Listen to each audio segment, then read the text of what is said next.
Assalamualaikum warahmatullahi wabarakatuh. Jumpa lagi dengan saya Rian PHRS.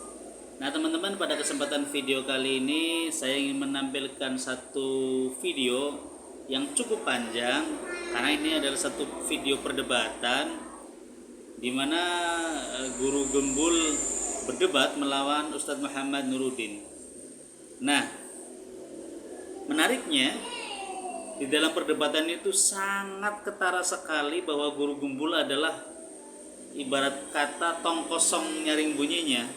Jadi apa yang dia ucapkan selama ini yang menurut teman-teman dia adalah orang intelektual, jadi sebenarnya itu hanya retorika belaka yang bicara tidak berdasarkan ilmu, tidak berdasarkan data, tidak berdasarkan fakta, dan tidak bisa dipertanggungjawabkan secara sains, sehingga ketika bertemu dengan orang yang benar-benar cerdas seperti Ustadz Muhammad Nuruddin ini, beliau sangat ketara sekali kebodohannya, sangat ketara sekali kedangkalannya. Nah, bagaimana videonya? Karena videonya lumayan panjang, jadi saya singkat pembukaan kali ini. Kita saksikan video guru gembul dirujak oleh Ustadz Muhammad Nuruddin.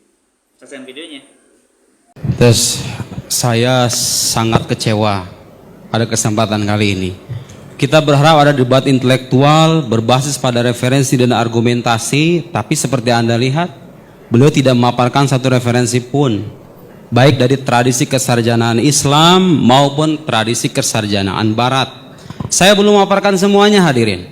Jadi saya agak kecewa ketika beliau menyimpulkan itu kan dasarnya teologi. Loh, saya ini baca buku filsafat, sekolah jurusan filsafat 9 tahun. Mohon maaf Pak Guru Gembul, jangan sembarangan mentang-mentang bahasa Arab terus teologi begitu. Enggak. Kitab yang saya kutip itu judulnya, saudara-saudara sekalian, Falsafatuna, filsafat kami. Itu buku filsafat. Beliau bicara panjang lebar tentang kita harus memerhatikan yang lebih penting, tentang bicara ekonomi, politik. Siapa yang mengingkari sih kalau pembicaraan kayak gitu penting? Siapa yang mengingkari? Likulli maqam maqal. Setiap makom itu ya ada perkataan yang pas. Kita lagi debat masalah ini, yang gak usah bicara panjang lebar kemana-mana gitu loh. Itulah pentingnya belajar ilmu debat, saudara-saudara sekalian. Biar Anda tahu bagaimana caranya memposisikan mahal niza. Ini namanya mu'allil, ini namanya sa'il, ini klaim, ini bantahan atas klaim. Beliau tidak mengklaim sama sekali apa yang saya paparkan tadi. Hanya bicara panjang lebar ke sana kemari, tidak tanpa menyinggung jantung persoalannya. Saya tadi mengatakan, ini kita lagi bahas akidah Islam itu bisa enggak dibuktikan secara ilmiah. Dari tadi saya ngomong itu, Pak. Jangan dipotong, jangan dipotong. Jangan dipotong.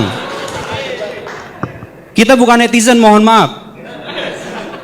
Kita lagi belajar di akademisi gitu loh. Tolong kita jaga adab intelektual ya. Nanti ada Bapak sendiri ada bagiannya.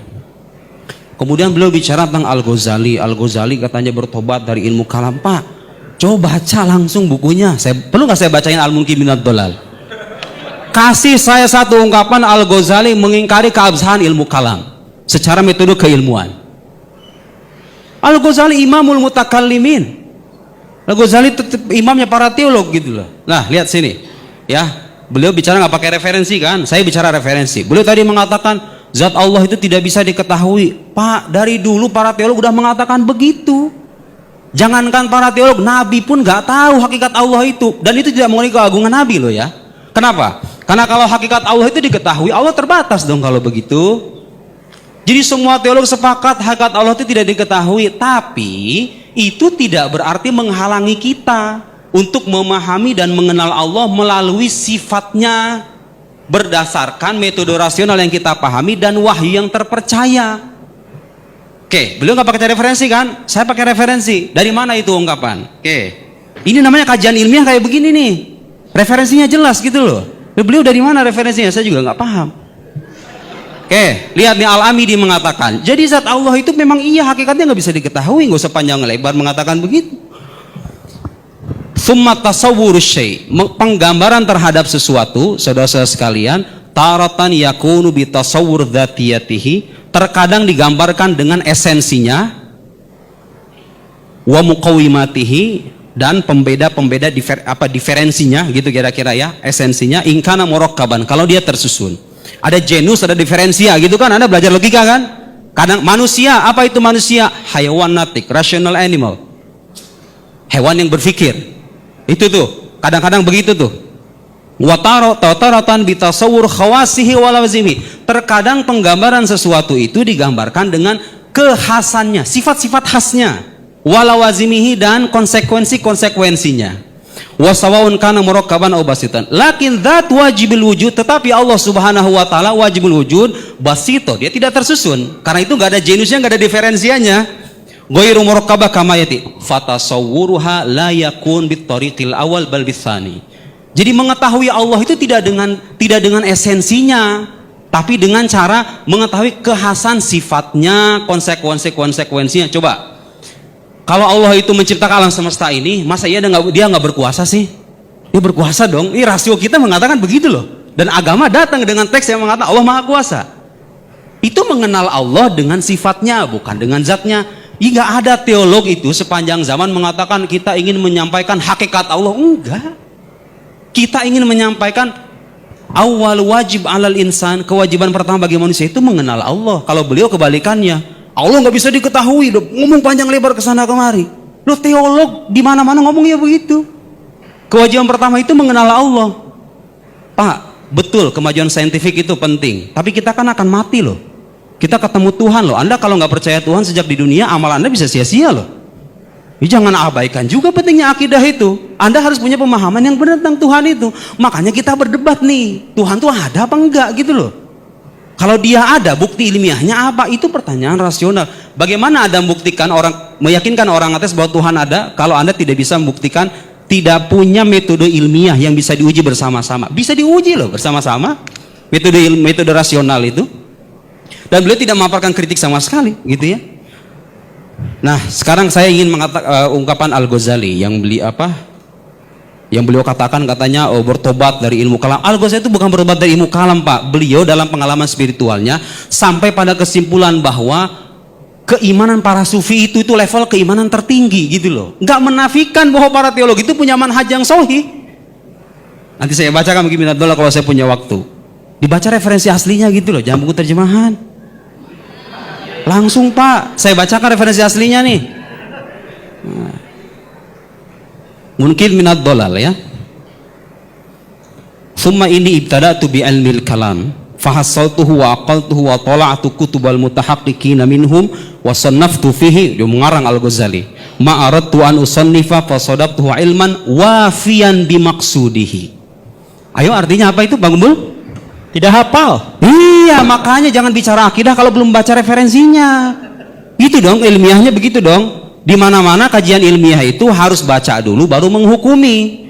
Bukan ngomong dulu data belakangan, kebalik. Kita baca dulu referensinya gitu loh. Jadi beliau mengatakan ilmu kalam itu bisa memenuhi tujuannya, yaitu apa? Hifdz aqidati ahli sunnah, menjaga akidah ahli sunnah. Dan memang itu tujuan kita kok. Kita tidak sedang mengajak Anda untuk memahami hakikat Tuhan. Kita mengajak Anda untuk mengenal Tuhan berdasarkan ala hasab qadr taqwa basyari, ala hasab taqwa basyariyah, berdasarkan kemampuan manusia dan referensi-referensi yang bertanggung jawab kesahihannya.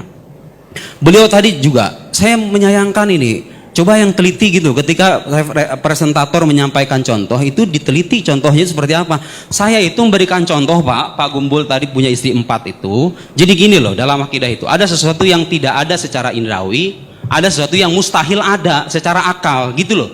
Saya mengatakan, andaikan nih Pak Guru Gumbul punya istri 1 sekarang, andaikan. Terus saya mengatakan, Guru Gumbul memiliki istri 4. Kan sekarang istrinya 1. Itu nggak ada kan, fakta itu nggak ada kan di alam indrawi, tapi itu mungkin secara akal gitu loh. Itu beda tuh ungkapan itu dengan ungkapan Guru Gumbul hidup sekaligus tidak hidup. Yang satu saya katakan ini tidak ada secara indrawi, tapi mungkin secara akli, secara akal. Yang satu lagi yang mengatakan Guru Gumbul hidup tidak hidup, itu mustahil secara rasional. Gitu loh. Contoh saya itu boleh memsimplifikasi gitu kan. Nah, maksud saya mencontohkan itu apa? Metode indrawi itu tidak akan bisa memastikan kemustahilan dua proposisi itu. Tidak akan bisa membedakan dua macam proposisi semacam itu yang mungkin secara akal tapi tidak ada secara indrawi dengan mustahil secara akal, tidak akan pernah ada gitu loh. Gitu ya. Jadi pertanyaan saya dan mohon dijawab sama Pak Gembul. Intinya itu, Anda mengakui nggak pengetahuan rasional sebagai pengetahuan ilmiah? Kalau Anda mengakui, dan pastinya mengakui, karena ketika dia mengatakan pengetahuan rasional misalnya tidak ilmiah, Anda harus menggunakan rasio loh untuk membuktikan itu. Anda harus menggunakan pengetahuan rasional loh untuk sampai pada kesimpulan pengetahuan rasional tidak ilmiah. Mau tidak mau kan? Akan dipaksa pada akhirnya. Kalau Anda mengakui pengetahuan rasional sebagai pengetahuan ilmiah dan akidah Islam itu punya dasar-dasar rasional, ya berarti kalau begitu ilmiah dong dasar-dasar keyakinan kita itu. Gitu ya. Jadi mohon maaf, kita jangan digeret ke pembahasan-pembahasan yang sifatnya sampingan dan tidak terkait dengan tema utama. Saya kutip lagi buku filsafat ya.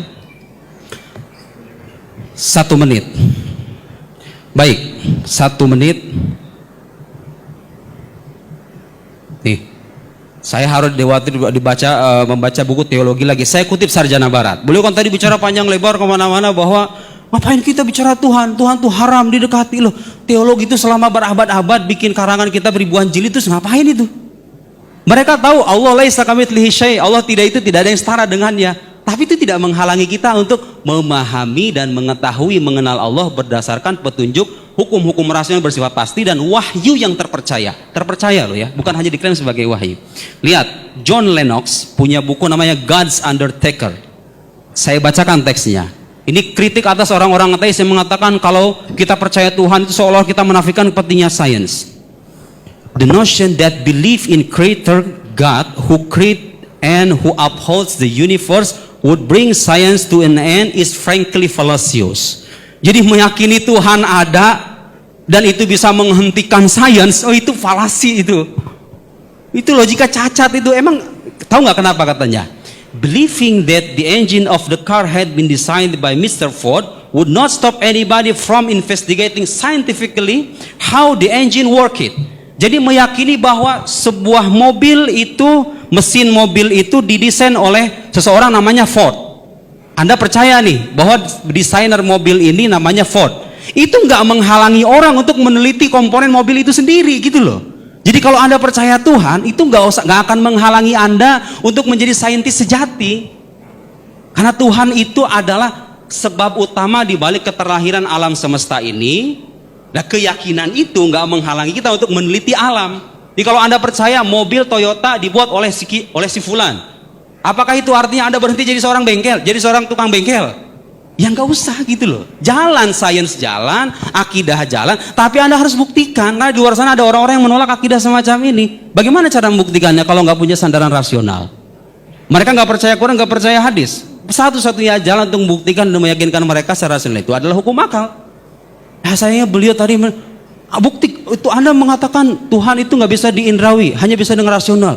Buktikan sekarang keberadaan saya secara rasional. Yo, Anda gak usah dibuktikan secara rasional. Indra saya sudah memastikan keberadaan Anda. Itu namanya qiyas ma'al farik gitu loh. Allah mau wajibul wujud ghairu mahsus. Allah itu zat yang wajibul wujud yang tidak terindra. Beliau terindra. Sudah? Oh, bisa disamakan. Ya, Oke. Sekian. Baik, terima kasih. Tepuk tangan. Oke, selanjutnya Pak Guru Gembul, silahkan merespon 10 menit. Tolong acungkan tangan, ada orang nggak yang di sini sadar bahwa di antara sekian banyak perdebatan, sebenarnya kita tuh memperdebatkan hanya pada masalah konsep, padahal ujungnya sepakat. Tolong acungkan tangan, siapa yang sadar itu? Sadar bahwa sebenarnya pada dasar-dasarnya kita tuh sepakat. Yang membedakannya itu adalah kita membawakan dengan gaya yang berbeda. Beliau dengan referensi yang sangat banyak, saya mah siapa tuh, cuman YouTuber. Tapi sebenarnya misalkan seperti ini ya, beliau berulang-ulang mengatakan sesuatu yang tidak pernah saya katakan. Beliau mengatakan berulang-ulang bahwa saya memahami ilmiah itu hanya secara empirisme saja, tidak secara rasional. Ya tidak, saya memahami yang dimaksud dengan ilmiah itu adalah diawali dengan konfirmasi atas indrawi terhadap sebuah pengetahuan. Nah, kemudian nanti diuji secara empiris dan seterusnya dan seterusnya. Tapi bahkan itu pun tidak mungkin bisa menjangkau kebenaran yang hakiki. Pada bagian itu sepakat ya? Sepakat? bahwa ilmiah itu tidak mungkin bisa menjangkau sesuatu yang hakiki, disepakati ya?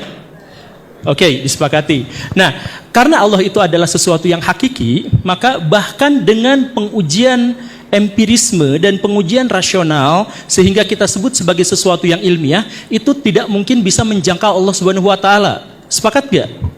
Bahwa ilmu manusia dan jangkauan manusia, metodologi ilmu manusia itu tidak mungkin bisa menjangkau zat Allah Subhanahu wa taala. Sepakat ya? Oh tidak, gimana? Apa? Zat Allah bisa dijangkau secara rasional. Iya, sifatnya. Iya, maksudnya saya tuh terbilang berkata-kata, mengatakan berulang-ulang. Saya tidak tahu kenapa ada polemik seperti ini, karena saya bilang, saya bahkan memisahkan antara zat Allah dengan sifat Allah. Saya bilang gitu berulang-ulang kan? Ya makanya sok, ada nggak yang bertentangan dengan klaim saya bahwa satu yang dimaksud dengan ilmiah itu adalah awal mulanya dibuktikan secara indrawi, kemudian disetujui dengan empirisme. Tapi bahkan setelah itu pun maka Allah tidak akan terjangkau, zat Allah ya, zat Allah tidak akan terjangkau oleh pengetahuan dan metodologi manusia. Setuju nggak itu? Setuju ya? Setuju kan? Oke, 2 poin. Kemudian yang ketiganya itu adalah bahwa Allah itu menghendaki agar kita hanya fokus kajian-kajian itu pada sesuatu yang berhubungan dengan sifat-sifat Allah, ciptaan-ciptaan Allah, tanda-tanda Allah, tanpa mengusik zat Allah Subhanahu wa taala. Bahwa kita fokusnya pada ilmu pengetahuan yang harus dikembangkan. Tetapi tentang zat Allah Subhanahu wa taala, kita percaya apa adanya, sami'na wa ata'na. Setuju nggak itu? Apa? Jumping conclusion. Oke, apa? Ini yang kejadian tadi dibahas guru adalah, sedangkan yang sedang dibahas oleh Nurdin adalah akidah. Akidah itu tidak membahas mengenai zat. Ya, oke. Terima kasih. Jadi gini, yang saya maksudkan tentang akidah itu adalah terkait dengan Allah Subhanahu wa taala dan perbuatan-perbuatannya. Jadi kita luruskan, yang dimaksud dengan akidah versi saya itu adalah tentang Allah, tentang zat Allah dan tentang perbuatan-perbuatannya. Versi saya. Iya. Ya, makanya itu versi saya. Oke, tenang. Oh, tenang dulu, tenang. Oke, makanya saya silahkan, ada yang nggak setuju nggak? Kan tadi itu jumping. Oke, kemudian saya katakan, saya jelaskan, saya eksplanasikan bahwa yang saya pahami tentang akidah itu adalah tentang zat Allah dan perbuatan-perbuatannya. Sehingga apapun yang saya katakan tadi tentang akidah itu adalah menyangkut masalah-masalah seperti itu. Nah, versi saya, oke, ada nggak yang tidak setuju dengan itu? Oke? Akang silahkan, Kang.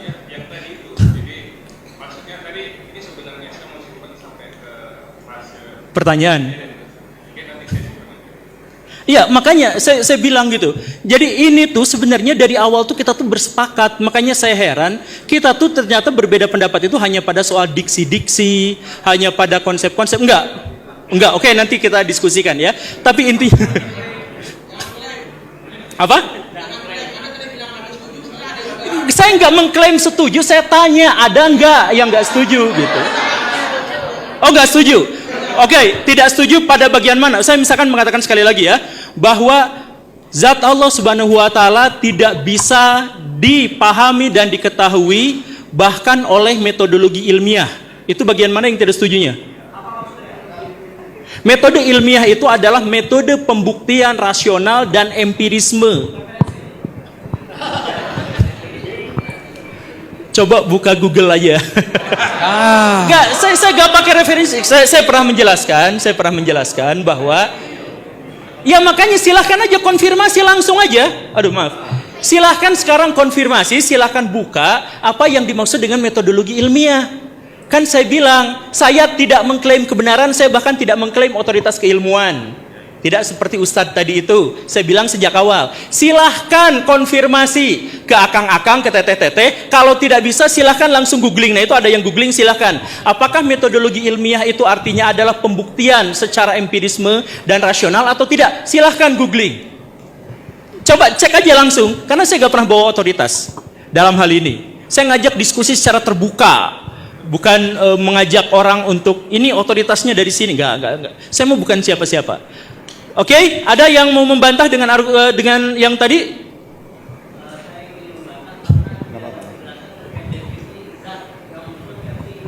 Ya memang tidak terdefinisikan.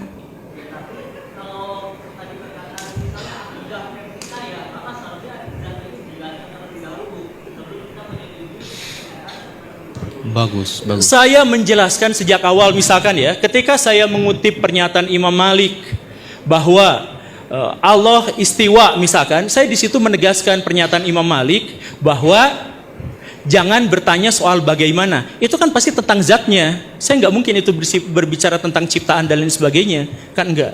Jadi sebenarnya definisi akidah yang saya pahami adalah bahwa terkait dengan perbuatan-perbuatan Allah dan zat-zat Allah, maka saya tidak akan membicarakannya dan saya tidak akan percaya pada pembuktian ilmiah. Gitu. Kalau misalkan nanti ada definisi yang lain bahwa yang dimaksud dengan akidah itu adalah sampai rentetan-rentetan belakangnya, misalkan tentang alam akhirat itu begini dan begitu dan sebagainya, ya silahkan saja. Tapi dalam diskusi ini saya menekankan tentang zat Allah yang saya sucikan sesuci-sucinya, setransenden-transendennya, sehingga saya mengatakan Allah Subhanahu wa taala tidak mungkin bisa dijangkau oleh akal pikiran manusia. Oke?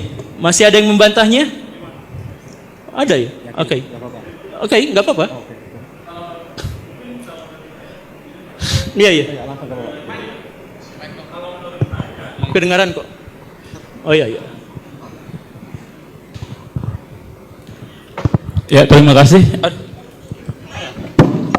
Jadi kalau menurut saya mungkin Pak Guru memang betul kata Pak Nurudin ya, bahwa kita di sini harus memberikan rujukan dari apa yang kita bahas, karena kita harus melakukan definisi secara jelas dulu apa yang kita bahas dari objeknya, kemudian baru kita bisa membahas detailnya secara terperinci.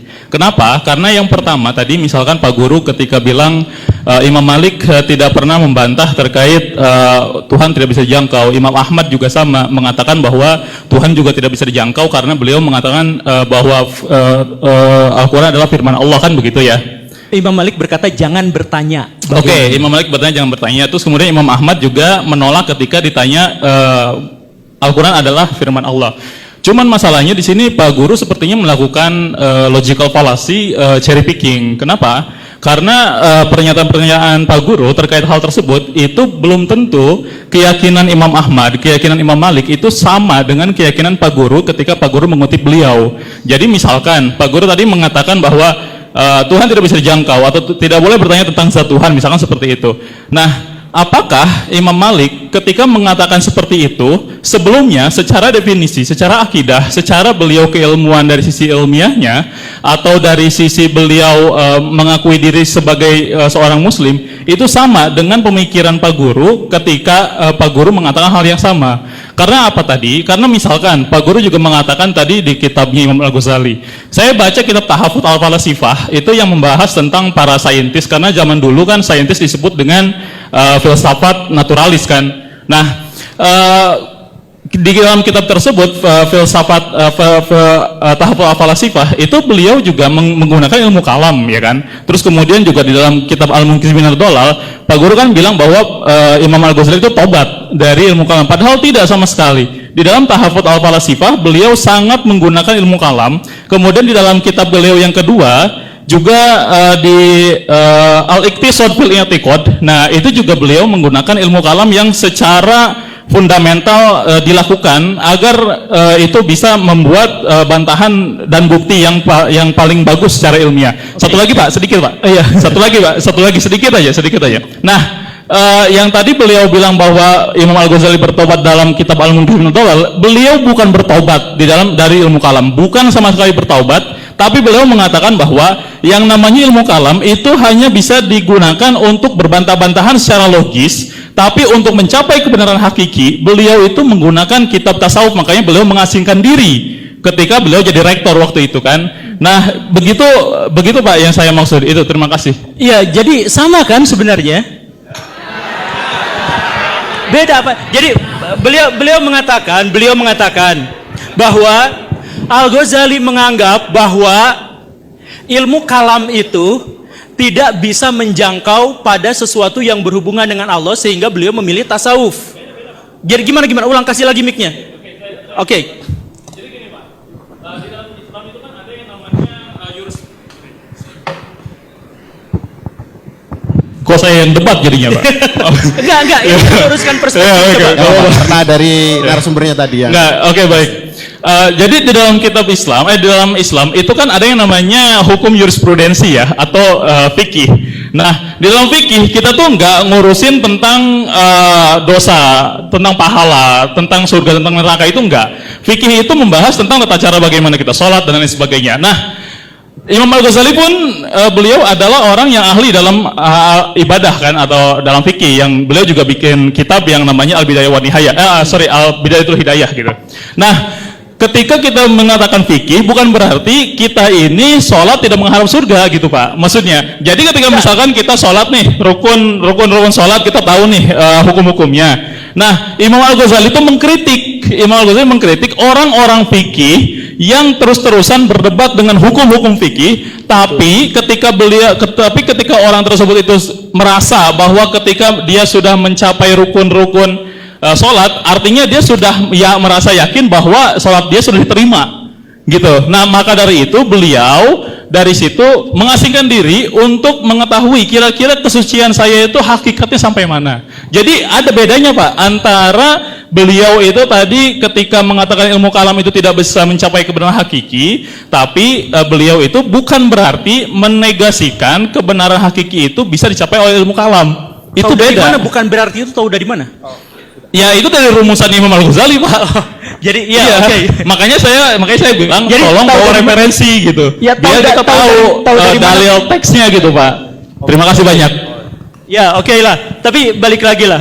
Simpel aja Pak. Apa? Ya oke, terakhir ya. Oke, sekali lagi ya. Ini saya juga heran kenapa bisa menjadi seperti ini. Saya pikir ini adalah sesuatu yang sudah umum kita ketahui.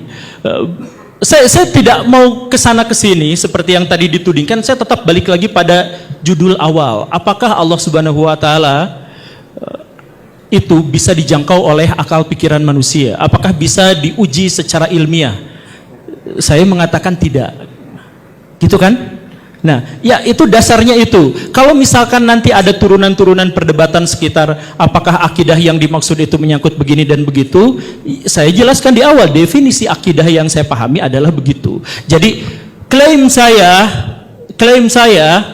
bahwa Allah Subhanahu Wa Taala maha suci dari pendekatan rasional dan pendekatan ilmiah, sehingga Allah Subhanahu Wa Taala didekatinya tidak dengan metodologi ilmiah.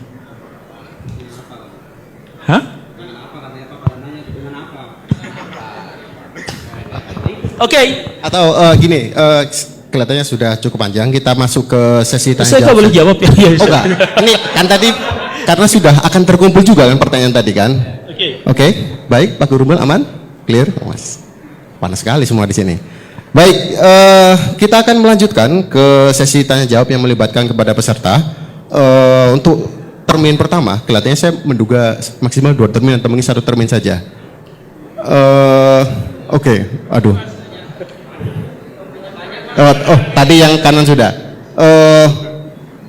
Bapak yang tadi yang ada nyimpan pertanyaan, kemudian Mas yang di tengah, Ibu, ada dari Ibu? Oh ya, Ibu yang di belakang. Baik, saya kasih.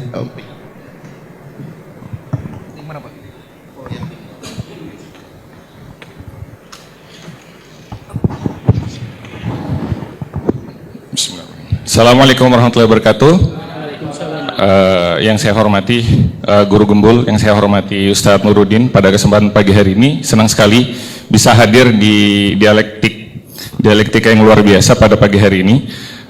Untuk saya setuju kalau bagian dasar secara mendasar di premis awal itu sama sebenarnya, cuma ada perbedaan sudut pandang.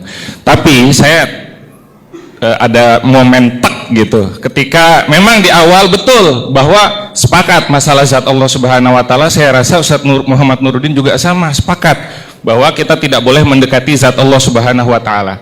Itu poin pertama. Tapi kemudian di pertengahan ketika menjelaskan, makanya kemudian saya jelaskan kenapa saya bilang jumping.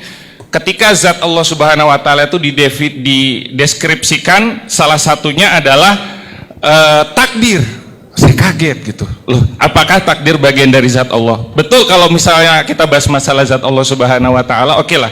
Oke, kalau itu bagian dari ketidaksetujuan bahwa perdebatan dalam bidang ilmu agama, misalnya perdebatan yang berlarut-larut begitu. Oke lah. Kemudian kita tertinggal, kita sepakat semua di sana, kita tertinggal, dan memang kita harus kejar itu, setuju. Tapi bukan berarti kemudian ilmu-ilmu seperti teologi itu tidak penting. Kenapa? Kalau tadi dicontohkan masalah takdir, ini saya berikan sebuah contoh yang real terjadi. Ya, sebagai dai begitu ya, sering ada yang konsultasi dengan kami. Banyak orang-orang yang sebenarnya punya potensi-potensi bagus, tapi kadang-kadang ketika menghadapi masalah-masalah itu tidak bisa selesai dalam dirinya sendiri. Bagaimana dia bisa berkontribusi kalau dia masih ada masalah dalam dirinya sendiri? Nah, salah satu masalah dalam diri seseorang itu masalah takdir gitu. Bagaimana dia tidak memahami ketika musibah itu datang. Nah, dengan kita bantu menjelaskan dengan sudut pandang teologi, itu bisa membawa kedamaian dalam hatinya. Paling tidak bisa membantu untuk mempersiapkan dia memikirkan hal yang lebih besar begitu. Nah, jadi kalau kemudian tadi dicontohkan bahwa salah satunya masalah ngapain bahas takdir begitu, salah kalau menurut saya pribadi. Karena itu merupakan salah satu hal yang penting, bagaimana kita bisa membangun peradaban kalau kita tidak selesai dengan diri kita sendiri begitu. Tapi memang saya setuju kalau kemudian itu dijadikan sebagai bahan perdebatan yang berlarut, lantas kemudian kita habiskan waktu di sana, kemudian kita melupakan hal-hal yang lain, itu yang membuat kita tertinggal. Itu saya setuju, seperti itu. Itu kenapa saya bilang jumping tadi. Terima kasih. Assalamualaikum warahmatullahi wabarakatuh. Waalaikumsalam warahmatullahi wabarakatuh. Kelihatannya kalau dikumpulin dulu 3 sekalian. Langsung aja satu-satu ya. Yakin? Kelihatannya lebih biar 3 sekalian, mungkin bisa 2 termin gitu kan. Oke, selanjutnya Mas itu. Oh, poinnya. Oke. Ditulis ya. Cek. Bismillahirrahmanirrahim. Sebelumnya terima kasih banyak dan respect yang sebesar-besarnya untuk Ustadz Nuruddin dan Pak Guru Gembul dan tim penyelenggara yang telah membuka diskusi yang sangat hebat ini. Mudah-mudahan kedatangan kita semua di sini diberkahi oleh Allah ya. Nah, dari pemaparan Pak Guru tadi ada satu hal yang saya highlight. Sebenarnya banyak, tapi satu aja ya, gitu. Jadi kan tadi Pak Guru Gembul sempat menjelaskan bahwasanya tingkat tertinggi dari pengetahuan itu adalah subjektivitas, kayak gitu. Sedangkan ilmiah yang didorong oleh objektivitas itu ya tingkat pertengahan lah, kayak gitu. Nah, jadi di sini saya sempat merenungi gitu betapa sia-sianya saya belajar 6 tahun SD, SMP, SMA gitu. Kemudian kita kuliah 4 sampai 5 tahun, kemudian S2 gitu. Kita merasa sia-sia gitu. Selama ini kita belajar itu untuk apa? Kayak gitu. Nah, karena Pak Guru itu tadi kan tidak membawakan referensi, ya saya anggap ini pernyataan Pak Guru aja ya. Apalagi kan tadi Pak Guru mengatakan akidah versi saya, kelas king gitu kan. Nah, jadi ketika Pak Guru punya statement tingkat tertinggi pengetahuan adalah subjektivitas. Nah, pernyataan Pak Guru ini itu subjektif atau tidak? Kayak gitu. Oke. Sudah? Saya kebelet pengen jawab.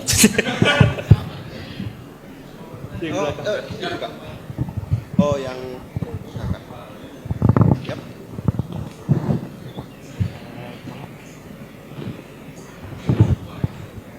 Iya, buat saya semua. Ustadz Nuruddin yang nganggur. Terima kasih atas kesempatannya. Saya Nikmah dari Bogor. Pertanyaan saya, nggak langsung pertanyaan sebenarnya. Kalau saya lihat ini ayat yang pertama turun di kita sebagai muslim itu kan Iqra ya. Nah, saya melihat di sini tuh mungkin ya karena kita semua, saya terutama dan kita selama ini mengabaikan itu, maka kayaknya karena kurang Iqra, jadi kayak banyak sekali hal yang belum kita pahami gitu. Nah, tapi yang pertama saya cek itu Pak Guru Gembul tuh bilang diskusi kita itu tentang zat Allah apakah bisa diilmiahkan? Padahal di belakang itu ada tulisan sangat jelas gitu ya. Yang kita diskusikan adalah bisakah kesohihan akidah Islam itu dibuktikan secara ilmiah? Jadi yang di sini itu akidah Islam, kesohihannya gitu, bukan Allah sebagai zatnya gitu. Jadi sebenarnya karena lingkupnya udah POV-nya, point of view-nya beda, jadi kayaknya kayak jomplang gitu tadi kalau saya lihat gitu. Nah kemudian karena Iqra gitu, bolak-balik ada pembicaraan tentang Imam Al-Ghazali gitu kan. Saya sempat membaca kitab Kimya'us Sa'adah. Beliau, Imam Al-Ghazali mengatakan bahwa kita sebagai Muslim itu sebenarnya bisa bahagia yang hakiki kalau syaratnya cuma satu, sebenarnya hanya mengikuti jalannya para nabi. Nah nabi itu kan kita lihat Nabi Ibrahim aja secara akliyah itu kan seharusnya kalau iman doang gitu ya, maksudnya udah sami'na wa ta'na, ya udah iman pada Allah, ya udah nggak usah dibuktiin. Tapi kan Nabi Ibrahim itu sendiri disuruh Allah untuk ikhtiar membuktikan mencacah burung gitu ya, burung dicacah terus usaha lari ke sudut kanan, sudut kiri, kemudian burung itu dihidupkan lagi. Bukankah mudah bagi Allah untuk membuat burung yang di depan mata Nabi Ibrahim kemudian dimunculkan hidup gitu, serpihan-serpihan tanpa dipisah kayak gitu. Itu kan dalam tanda kutip kita aja sama bapak kita Nabi Ibrahim itu diajarin untuk usaha secara ilmiah gitu. Nah ilmiah, terus Pak Guru Gembul juga mengatakan bolak-balik saya tulis berkali-kali di sini ilmiah nggak benar gitu. Padahal Rasul sendiri mengajarkan kita untuk belajar. Bahkan Rasul pun ketika nggak tahu obat itu merefer sahabat untuk berobat ke tabib gitu yang keilmuannya ada gitu. Nah kemudian juga tentang ini ya tentang Islam yang tadi dibahas, bahwa agama ini tuh tidak hanya tentang Islam gitu. Yang mana kalau Islam itu kan nanti ada syariat, ada fikih. Nah kayaknya tadi muter-muter di fikih. Padahal kalau saya lihat selain Islam, pondasi agama kita Islam, iman dan ihsan. Nah kalau di sini saya lihat koridornya itu di iman. Iman itu kan nanti ilmunya tentang akidah. Ujung-ujungnya usuluddin. To the point tadi saya tidak tangkap tentang kayak bergesernya tema atau maksud saya to the point permasalahannya itu. Jadi sebenarnya gini, karena ini ingin membuktikan secara ilmiah, saya ingin Pak Guru Gembul mengatakan bahwa ilmiah itu penting gitu. Maksudnya kita itu juga di momen ini itu terbuka gitu, openness. Kita sebagai umat Islam itu nggak muter-muter cuma yang tadi yang Pak Guru Gembul Allah itu tidak bisa diilmiahkan atau bagaimana, itu bukan pembahasan ini. Kita kan membahasnya tentang kesohihan akidah Islam sehingga umat Islam itu nggak cuma pinter agama aja tapi juga secara umum gitu. Maksudnya dibetulin secara akliyah gitu. Cukup? Ya cukup. Baik. Nangkap poinnya tadi? Saya nggak nangkap, tapi jadi gini ya. Saya ingin tegaskan yang bagian akhir itu karena itulah bagian yang bisa saya ingat. Saya pernah menjelaskan dan menekankan berkali-kali bahwa saya itu sebenarnya punya masalah di ingatan, memori jangka pendek. Jadi ketika hal-hal yang seperti ini saya tidak bisa mengajukan. Tapi kalau misalkan saya bikin video itu minimal 10 referensi itu saya cantumkan. Tapi tidak pernah disebutkan juga karena saya punya masalah di ingatan. Jadi pikun sejak kecil gitu. Masalah di situ. Tapi itu bukan pembelaan diri. Saya pengen menekankan yang tadi itu pernyataan saya bahwa Pak Guru Gembul seakan-akan merendahkan ilmiah karena ilmiah itu nggak penting. Saya katakan ilmiah itu nggak penting itu adalah terkait dengan zat Allah. Jadi terkait dengan Nabi Ibrahim yang tadi itu, Nabi Ibrahim itu dapat pengetahuan tentang Allah itu dari mana? Dari wahyu. Tapi sebelum mendapatkan wahyu itu, beliau mendapatkannya dari mana? Dari penalaran indrawi, kemudian penalaran rasional.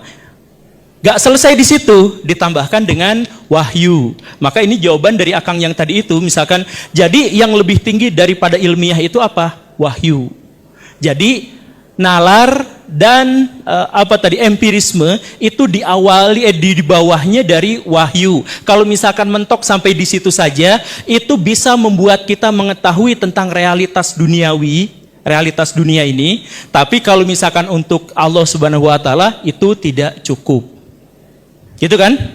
Oke. Terus tadi pertanyaan berikutnya apa? Yang kedua sebenarnya hampir sama tentang kayak keresahan kalau misal tanpa adanya referensi, ya buat apa pembelajaran secara sistematis dari SD sampai kuliah gitu? Mungkin hampir sama kayak tadi.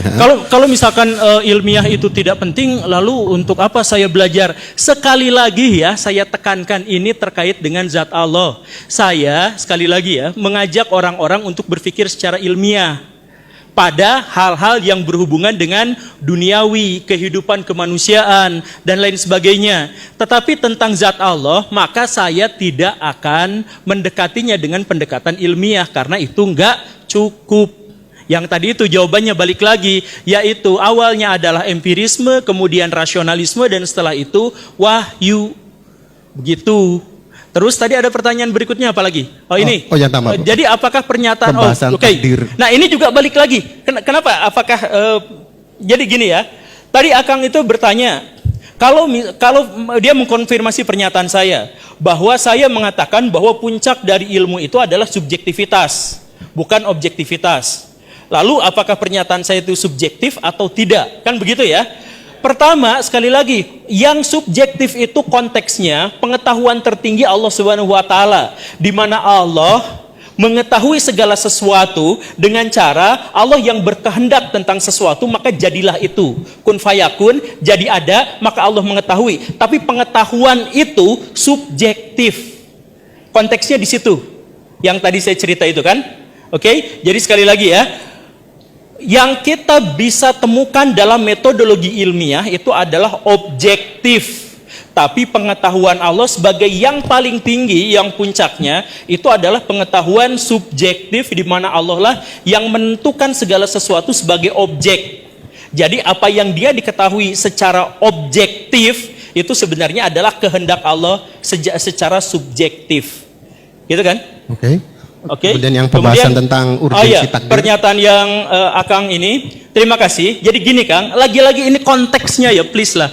Lagi konteksnya, Akang tadi mengatakan bahwa membahas tentang takdir itu penting karena banyak orang yang bertanya misalkan tentang saya terpuruk, apakah lalu dia menyalahkan takdir. Maka saya harus menjelaskan secara teologis, gitu kan?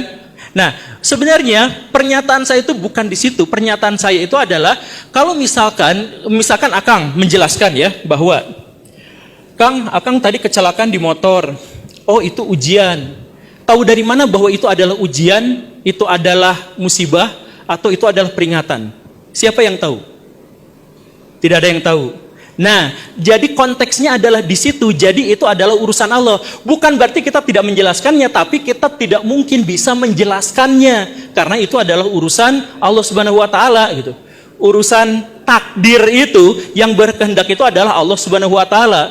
Kita menjelaskan ya silahkan, misalkan untuk begini dan begitu, untuk penelitian, atau misalkan untuk tadi ada orang-orang yang butuh healing apa segala rupa, ya silahkan. Tapi pernyataan atau kesimpulan Akang terkait dengan oh ini begini dan begitu, itu tidak merepresentasikan takdir yang sesungguhnya karena kita tidak memiliki metodologi untuk mengetahui takdir bekerja dengan cara seperti apa. Begitu kan? Mau direspon langsung nggak apa-apa? Nggak apa-apa. Oh, oke, silakan.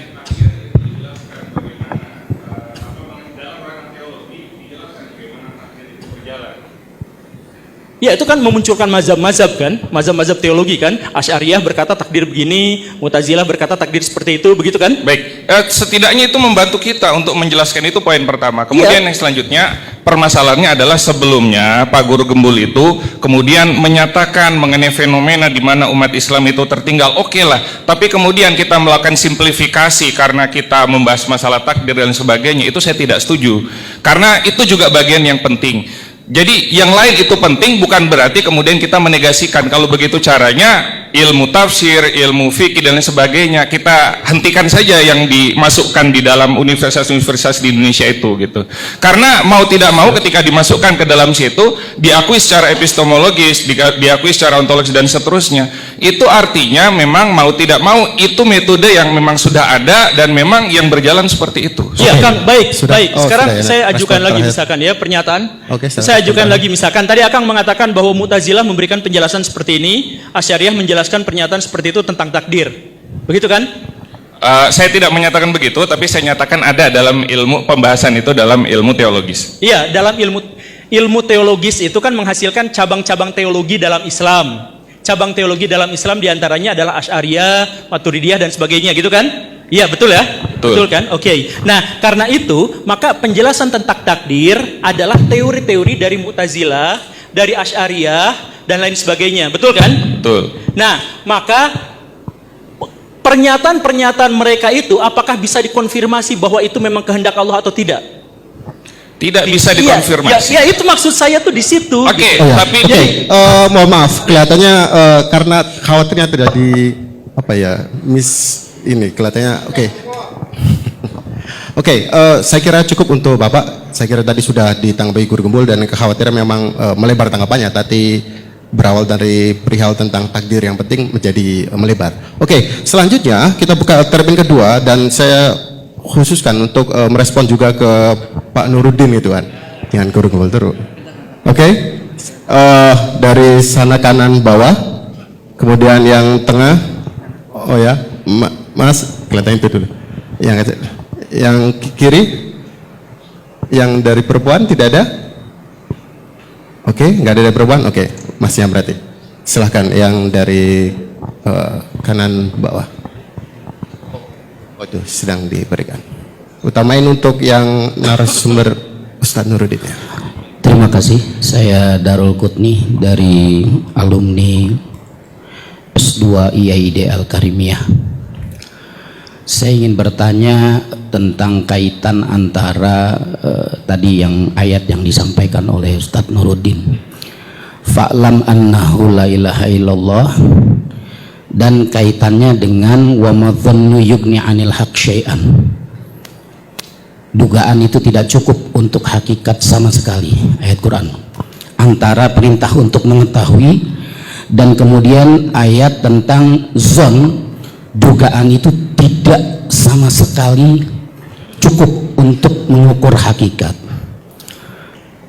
Kemudian dikaitkan juga dengan pernyataan bahwa dalam Mabadi Awaliyah lah, kitab yang dasar ya, yang mendefinisikan ilmu sebagai sifatun yang kasyifu bihal matlub inkisyafan taman. Ilmu itu adalah sifat yang menyingkap segala sesuatu dengan sempurna. Kalau dalam tradisi sufisme mungkin mukasyafah. Apakah mukasyafah ini termasuk juga kalau kita mengacu kepada itu ya ilmiah juga berarti. Kalau kita kaitkan dengan epistemologi Islam berarti kan intuisi gitu ya, mungkin lebih ke irfani seperti itu.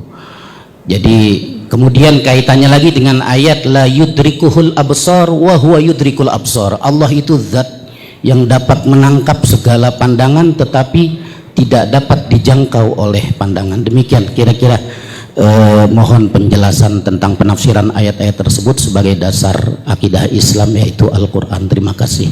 Assalamualaikum warahmatullahi wabarakatuh. Waalaikumsalam warahmatullahi wabarakatuh. Saya jawab Mas ya. Satu-satu aja. Takut keburu lupa. Kayak kan tanya Pak Gembul juga satu-satu. Iya kan? Tanya jawab. Oh dikumpulkan. Ya.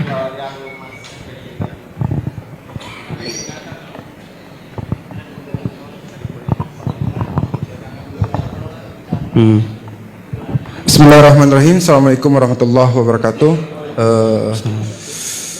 Pertama, terima kasih kepada Keira yang kemudian menyelenggarakan kegiatan ini, luar biasa. Kemudian terima kasih kepada Ustadz Nuruddin yang sangat serius menanggapin Guru Gembul. Kalau menurut saya tidak usah ditanggapin banget. Saya adalah penggemarnya Guru Gembul. Karena secara fisik kami sama, PSI juga sudah sama, gitu. Pemikiran juga banyak yang sama. Kalau saya lihat di YouTube, tapi hari ini saya mendengar Guru Gembul nih, saya jadi bodoh banget. Belajar mantik saya di pesantren itu hilang semua. Jadi saya harus bilang apa sama Guru Gembul saya tidak tahu. Tapi Guru Gembul saya terima kasih banyak. YouTube antum itu membuat saya lebih pintar. Tapi jujur, hari ini saya merasa bodoh banget. Ya, gugur semua yang saya pelajari di pesantren. Ya, yang saya belajar tentang ilmu logika, ilmu mantik itu gugur semua. Ya, bagaimana kemudian membuktikan guru gembul ada di sini? Saya lihat, saya baca diskusi itu, ada diskusi pamflet di rumah saya 2 hari yang lalu. Ya, itu saya sudah bisa punya perasaan dan pemikiran bahwa guru gembul ada. Nggak perlu dilihat guru gembulnya. 2 hari yang lalu saya lihat pamflet di HP saya bahwa ada diskusi terbuka, itu sudah membuktikan bahwa apa? Iyalah, lihat itu ya, seorang Medan ya. Jadi udah itu guru gembul sudah ada. Tapi guru gembul saya terima kasih banget, Ustadz Nuruddin, saya terima kasih banget dengan ilmunya. Tapi jangan terlalu serius banget. Saya lihat antum serius banget kayaknya untuk hal ini. Ya, dibina aja terus. Kami pesantren ini butuh ke orang-orang kayak antum. Terima kasih. Ini tidak ada pertanyaan. Nggak ada pertanyaan berarti kan? Ya. Oke. Terakhir.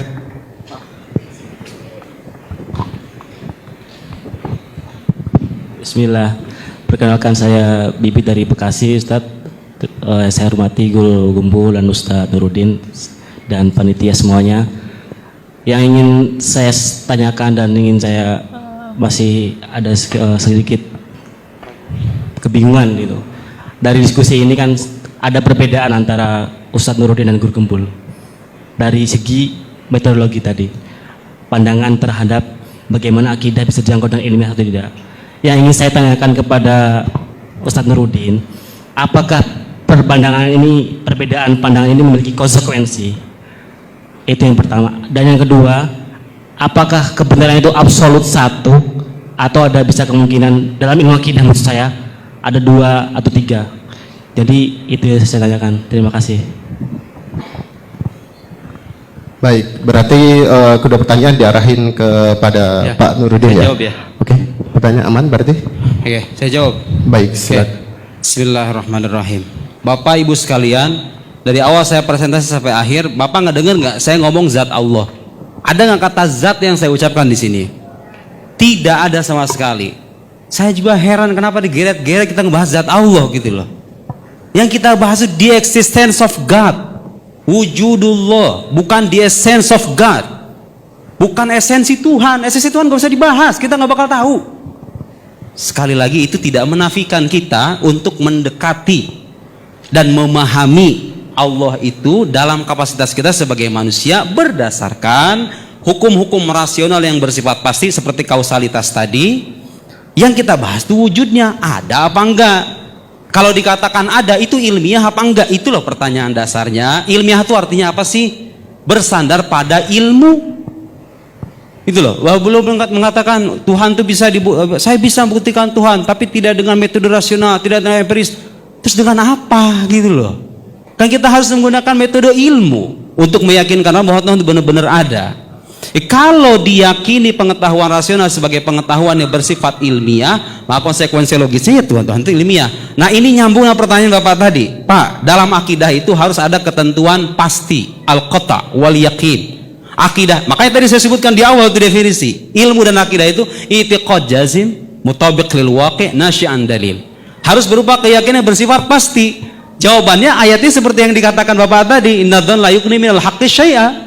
Karena sangkaan itu nggak bisa gitu loh. Jadi kan sandaran nggak bisa. Kita itu meyakini akidah dalam level sangkaan. Makanya para teolog sepanjang berabad-abad itu mengharuskan dalil-dalil akidah itu harus bersifat qot'i, harus bersifat pasti. Makanya yang jadikan sandarannya hukum akal bersifat pasti seperti kausalitas tadi. Bapak coba tanya di kampus, di luar kampus, ada nggak manusia mengingkari kausalitas itu, ada nggak? Yang mengingkari pun pada akhirnya akan dipaksa mengakui kausalitas. Loh, kok bisa gitu? Lihat. Kalau dia mengatakan kausalitas tidak ilmiah, oke, Anda punya argumen nggak? Kalau dia menyampaikan argumen sampai pada kesimpulan kausalitas tidak ilmiah, berarti dia mengakui kausalitas loh. Bahwa argumennya menjadi sebab bagi kebenaran kesimpulannya, betul nggak? Makanya saya bilang kebenaran Tuhan itu kebenarannya pasti gitu loh. Guru Gembul mengatakan Tuhan ada atau tidak ada sama aja secara ilmiah. Harusnya kita debat masalah yang esensial ini nih. Terus boleh mengatakan saya tidak pernah mengatakan bahwa pengetahuan ilmiah satunya pengetahuan indrawi. Ya emang nggak ada. Tapi kan saya menyimpulkannya begitu. Waktu debat, waktu podcast sama saat Felix Show itu, Ustaz Felix mengatakan keberadaan Tuhan bisa dibuktikan secara rasional.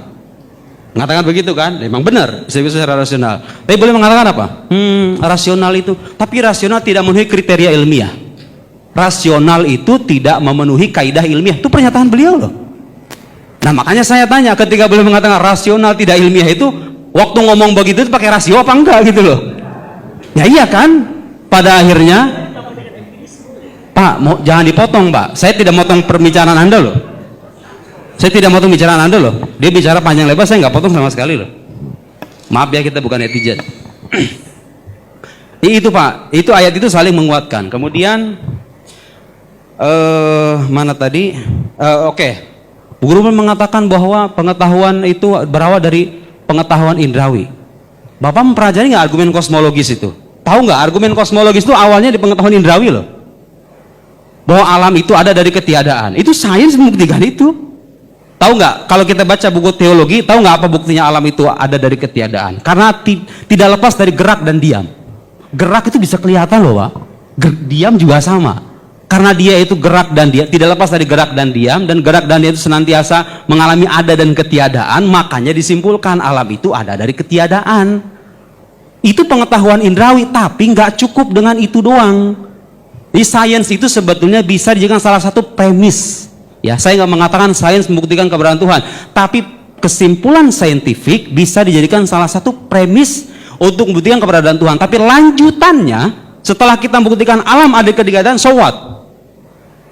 Filsafat bicara di situ, hukum kausalitas. Setiap sesuatu yang ada dari ketiadaan ada yang mengadakan. Gak ada yang bisa mengingkari itu. Makanya Ar-Razi mengatakan, lihat nih, saya baca referensi ini. Ar-Razi dalam Al-Muhassal mengatakan kaunu syai' mu'affiran fi ghairihi mutasawwarun tasawwuran badihiyan.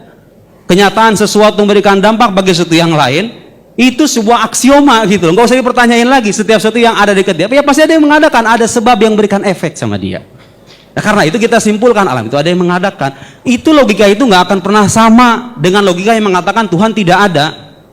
Terus gimana alam bisa ada gitu loh, masa mengadakan dirinya sendiri, sementara beliau mengatakan Tuhan ada dan tidak itu sama aja secara ilmiah. Oh enggak, itu beda jelas.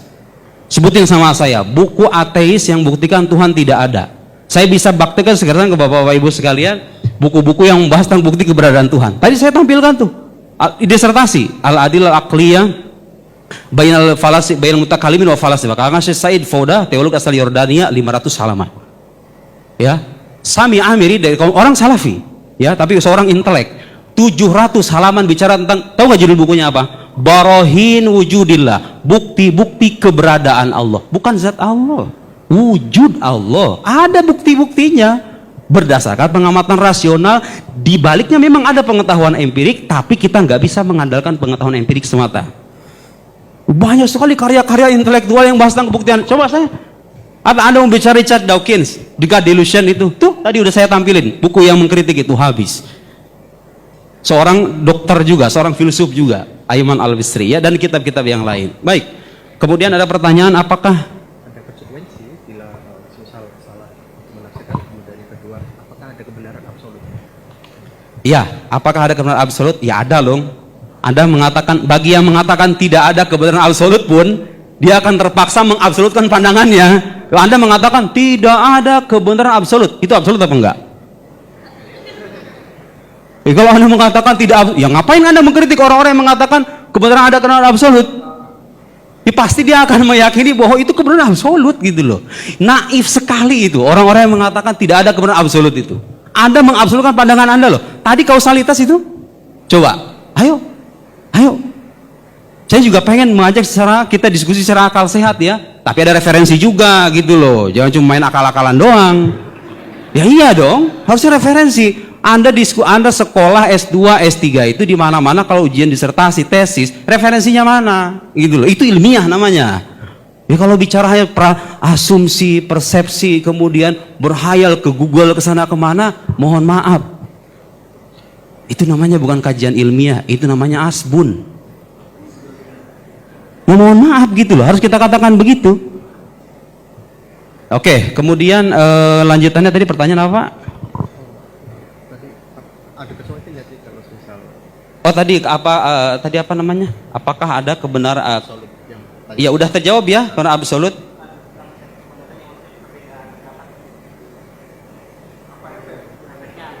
Oh iya, efeknya apa? Pak, dari beliau kan mengatakan bahwa pengetahuan rasional itu tidak memenuhi kaidah ilmiah, ya kan? Tidak memenuhi kriteria ilmiah. Artinya, saya simpulkan dari situ beliau menyimpulkan bahwa yang ilmiah itu hanya empiris semata gitu loh.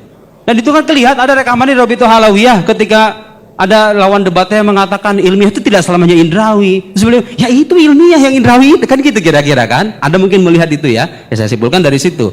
Apakah ada efeknya? Itu efeknya banyak, Pak. Anda percaya surga neraka itu nggak pernah kelihatan loh. Surga neraka itu nggak pernah kelihatan loh.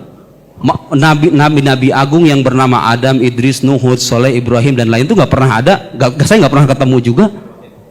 Tapi kenapa Anda memastikan keberadaannya? Dengan epistemologi kaum empiris, Anda nggak akan bisa menjawab loh.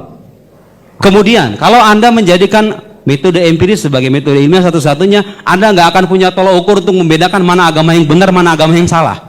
Penyembah patung, penyembah setan, bener aja. Yang penting kan iman aja, kan gitu. Nggak punya standar ilmiah loh. Epistemologi kaum rasionalis, ya, para filosof Muslim, para teolog Muslim, itu punya tolok ukur. Banyak kaidah-kaidah keilmuan, yaitu makanya dibahas dalam ilmu logika. Itu tuh standar ilmiahnya, rasional itu ada ilmunya gitu loh. Makanya yang rasional itu ilmiah ya karena ada ilmunya, ada kaidah-kaidahnya. Itu ya. Nah jadi apa namanya? Ya konsekuensinya itu. Kalau kita mengingkari khobar sodik misalnya, di antara epistemologi wasailul alam itu khobar sodik, kabar yang jujur, yang terpercaya, yang bagiannya ada dua, ada khobar mutawatir, ada khobar muayyad bil mu'jizah, ya, khobar nabi muayyad bil mu'jizah, kabar seorang nabi yang tervalidasi dengan mukjizat gitu loh, bukan cuma diakui sebagai nabi. Jadi kita itu Bapak Ibu sekalian meyakini, bukan cuma meyakini itu asal percaya doang, enggak, ada landasan rasionalnya. Nabi Muhammad itu dibuktikan secara rasional sebagai nabi melalui metode rasional. Kalau beliau terbukti sebagai nabi dan nabi utusan Tuhan, Tuhan bilang ada surga, neraka, malaikat, jin, setan, Anda nggak pernah ngelihat sekalipun, itu harus Anda benarkan loh. Nah Tuhan nggak mungkin bohong. Tuhan emang ada apa enggak? Makanya kita bahas dulu tadi itu di awal, ada apa enggak? Itu satu kesatuan epistemologi Islam itu. Kalau Tuhan terbukti ada, Muhammad terbukti sebagai nabi, yang dia katakan itu benar. Kaum sekuler, orang-orang sekuler, orang liberal itu kadang-kadang menafikan yang itu tuh, yang terakhir saya sebut itu. Seolah pengetahuan hanya terbatas pada indera dan rasio saja. Oh tidak.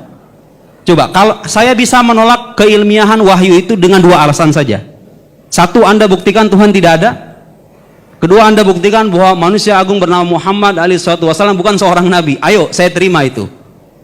Saya terima bahwa wahyu itu tidak ilmiah kalau Anda bisa buktikan dua hal itu. Tapi kalau sebaliknya, bahwa Tuhan terbukti ada secara rasional, Muhammad terbukti sebagai nabi, surga, neraka, yang nggak pernah kelihatan itu, nabi-nabi terdahulu itu kan kabarnya mutawatir.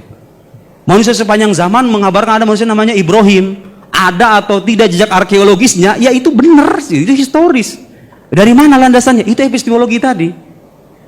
Kabar yang terpercaya. Jadi untuk memvalidasi sesuatu yang bersifat metafisik, epistemologi kaum empiris tidak akan bisa masuk ke sana.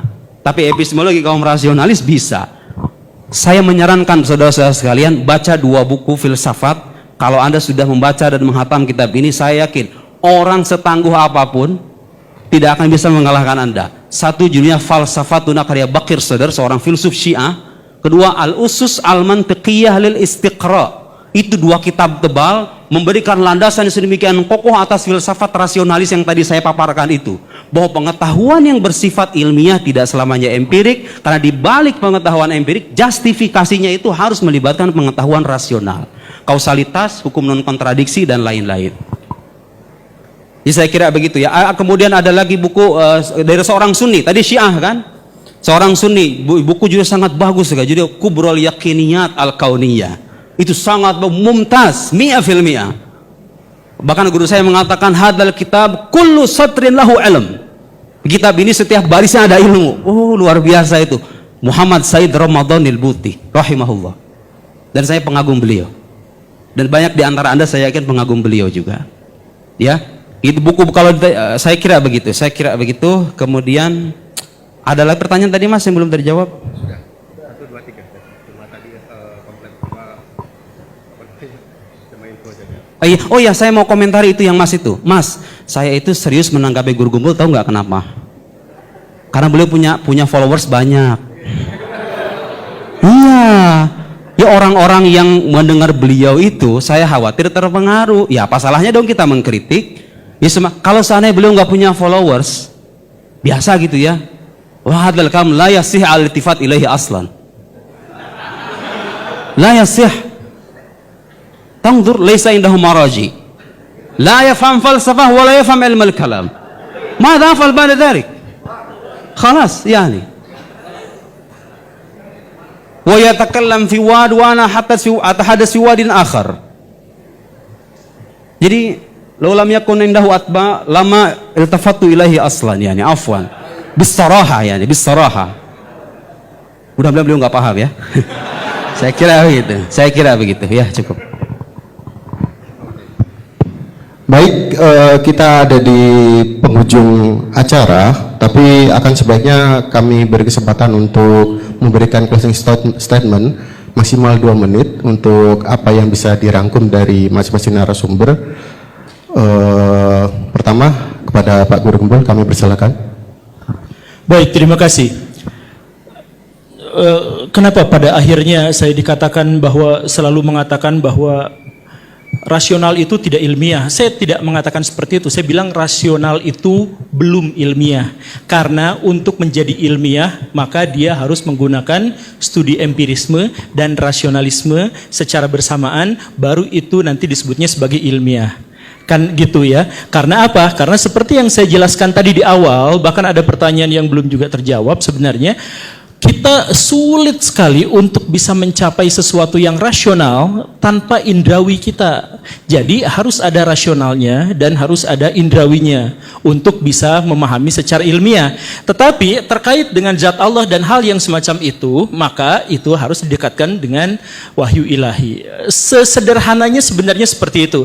Makanya saya bilang di awal itu bahwa saya benar-benar terkejut ketika misalkan acaranya berbentuk seperti ini dan Ustadz Nuruddin begitu berapi-api untuk ini, karena saya tidak berpikir untuk sama sekali membicarakan masalah-masalah seperti ini, karena saya tidak berbicara tentang masalah-masalah teologis, atau maksudnya bukan membicarakan masalah-masalah teologis. Saya tidak terbiasa untuk membicarakan masalah-masalah Tuhan. Jadi saya biasa untuk menghentikan diskusi itu pada urusan-urusan yang urusan ketuhanan. Saya akan berhenti di situ. Saya akan berbicara pada hal-hal yang selain itu.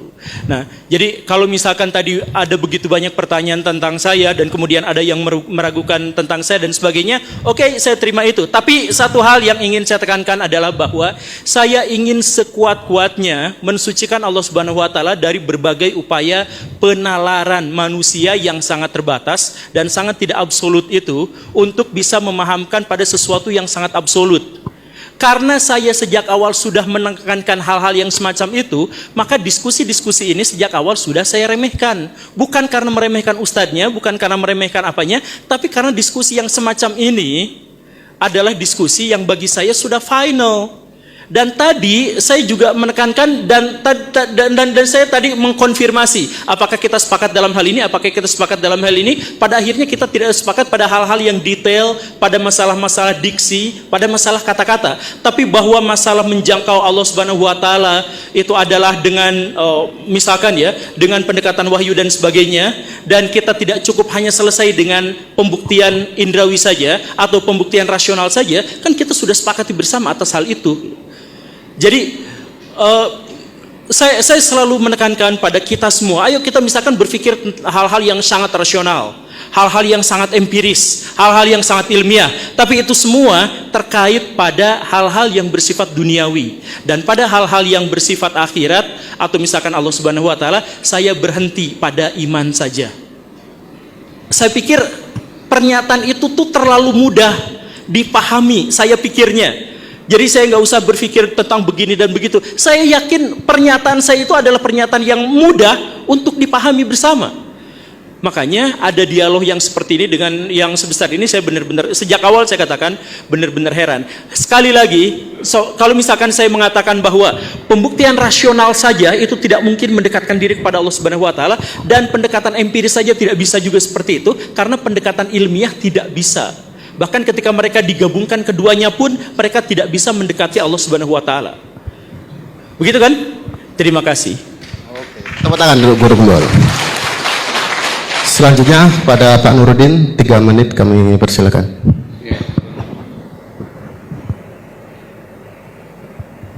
Bentar, saya lagi mencari nanti cari di medsosnya saya atau Pak Guru Gembul ya. Beliau itu meremehkan tema diskusi ini. Tapi Bapak tahu nggak? Yang nantangin duluan tuh beliau loh. Anda tahu itu kan? Oh, semuanya tahu, saksi semuanya. Kok bisa dalam pikiran saya, kok bisa orang nantangin tapi nggak datang dengan argumen dan referensi gitu loh? Ya mohon maaf gitu loh. Anda kan yang menantang saya. Ayo, baraya, saya tantang semuanya. Bagaimana cara mengimilkan Allah? Setahu saya ulama Sunni dan Syiah, saya paparkan tuh Sunni Syiah semuanya mengatakan Tuhan itu bisa dibuktikan secara rasional. Itu buktinya ilmiah. Saya jelaskan ilmu itu apa, ilmiah itu apa, landasannya apa, referensinya apa, yang timur, yang barat, yang Sunni, yang Syiah. Kok bisa beliau orang nantangin saya, nantangin baraya semuanya itu? Tapi beliau ketika datang dengan cara meremehkan semacam itu. Pertanyaan saya, apakah itu sikap seorang ilmiah, seorang ilmuwan? Apakah itu seorang akademisi? Apakah itu layak kita respon sebetulnya?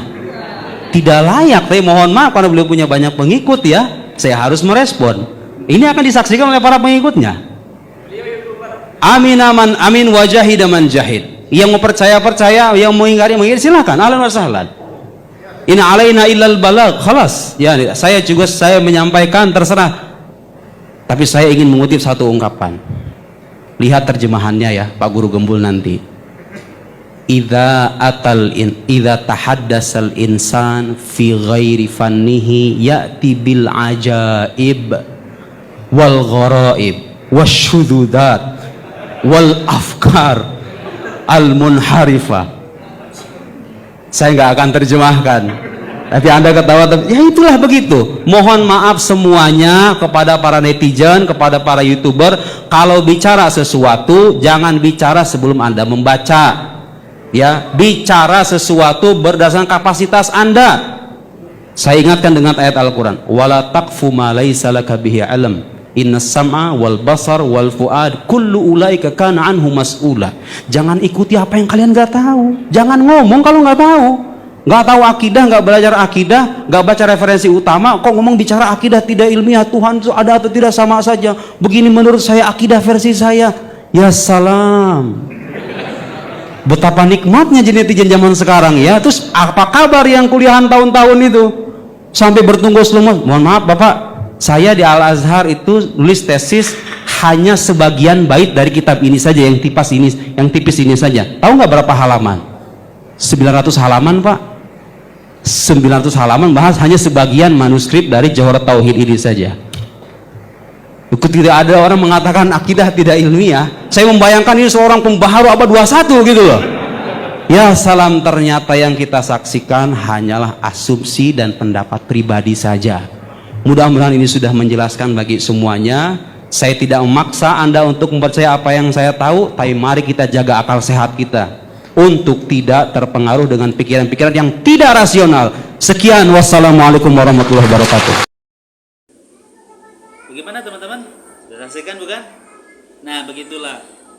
Jadi untuk teman-teman jangan lagi terkesima, terpukau oleh bualan-bualan Guru Gembul, karena memang tidak ada isinya, sama sekali tidak ada isinya, cenderung menyesatkan. Oleh karenanya ini bisa menjadi pelajaran buat teman-teman agar tidak mudah terpanah, terpengaruh oleh ucapan-ucapan orang di luar sana, karena memang sekarang zamannya medsos, jadi semua orang bisa berbicara, asal dia bisa berbicara seakan-akan dia pintar, padahal kosong. Itu aja dari saya, semoga ini bisa mencerahkan teman-teman. Assalamualaikum warahmatullahi wabarakatuh.